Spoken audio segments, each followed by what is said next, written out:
comment rater à tous les coups ton année scolaire. Tu viens d'arriver dans ta nouvelle école, ta directrice est accueillante, tes collègues sont sympas, ta classe est spacieuse. En plus, cette année, les effectifs sont réduits, des conditions idéales pour commencer dans l'enseignement. Évidemment, comme c'est ta première rentrée, tu es un peu inquiet. Tu ne maîtrises pas bien l'ensemble des programmes, mais Rome ne s'est pas faite en un jour, n'est-ce pas? Tu es travailleur, travailleuse, consciencieuse. Et puis l'école primaire, on s'en souvient. Après une petite période de rodage, ça devrait le faire. Tu débutes, tu as quelques excuses, tu feras de ton mieux. Mais tu as bien fait de cliquer sur cette vidéo. Et tu ferais mieux de ne pas te sentir aussi serein, car un tsunami se dirige droit sur toi.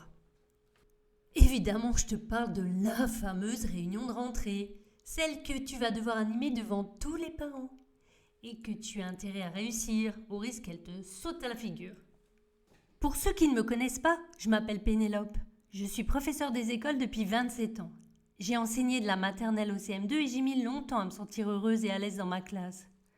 Sur cette chaîne, je te propose mon aide, mon accompagnement, afin de te permettre de vaincre les difficultés qui sont nombreuses dans ce métier. Mais revenons à ce qui t'intéresse, la réunion de parents. C'est un des moments forts de ton année scolaire et personne ne te connaît encore. Et crois-moi, on n'a qu'une seule chance de faire une bonne première impression. C'est pourquoi il faudra absolument être rassurant en faisant de ce moment une vraie rencontre. Et ça va t'aider pour tous les échanges ultérieurs. Tu vas devoir rassurer les parents à 2 niveaux. D'abord, sois bien conscient que la première question que se posent tous les parents d'élèves, c'est la suivante. Est-ce que mon enfant sera bien avec ce maître ou cette maîtresse? Et ils viennent surtout pour en être sûrs. Que pour résumer, un seul mot d'ordre, la bienveillance. Ils veulent aussi savoir à quoi tu ressembles. Ils espèrent que tu es sympathique.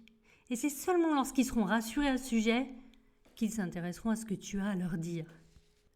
Alors gère ton stress. Souris, regarde les gens dans les yeux et invite-les à s'asseoir à la place de leurs enfants. Ils adorent ça.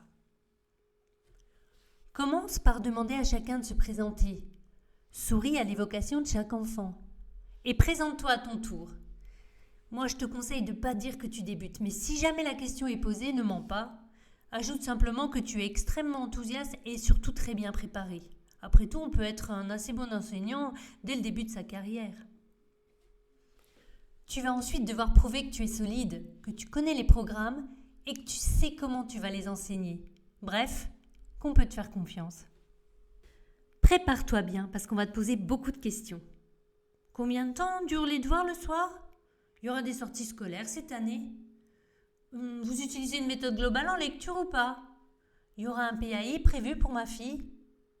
Et pour les grèves? Parce que pardon, mais bon, l'éducation nationale, on la connaît. Toutes ces questions doivent recevoir une réponse, surtout les questions qui portent sur la pédagogie. Donc mieux vaut bien connaître les programmes et avoir une idée de comment tu comptes les mettre en œuvre. Et enfin, organise ta pensée. Pour cela, afficher l'ordre du jour au tableau est toujours une bonne idée. Cela permet aux parents de savoir à quel moment poser une question qui les intéresse, et quant à toi, cela va te permettre de garder le fil de tes idées, de ne rien oublier, surtout si tu stresses. Ne lis surtout pas tes notes.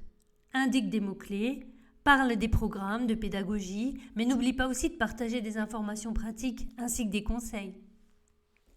Termine toujours en indiquant comment on peut communiquer avec toi, comment on peut te rencontrer. Bon, tu l'as compris, cette réunion ne doit surtout pas être prise à la légère, et je comprends qu'elle puisse un peu t'inquiéter. Alors, comment ça s'est passé? Je vais mettre en arrêt maladie. Oh. Ils sont de pire en pire. Madame, on peut sortir? Non! Mais avec le temps, cette réunion, tu l'apprécieras, parce que c'est l'occasion d'en apprendre aussi plus sur tes élèves, ce qui te permettra de mieux travailler avec eux.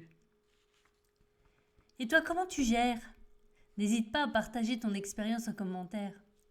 Si cette vidéo t'a plu, n'oublie pas de mettre un pouce et d'activer la cloche de notification pour être alerté de mes prochaines vidéos.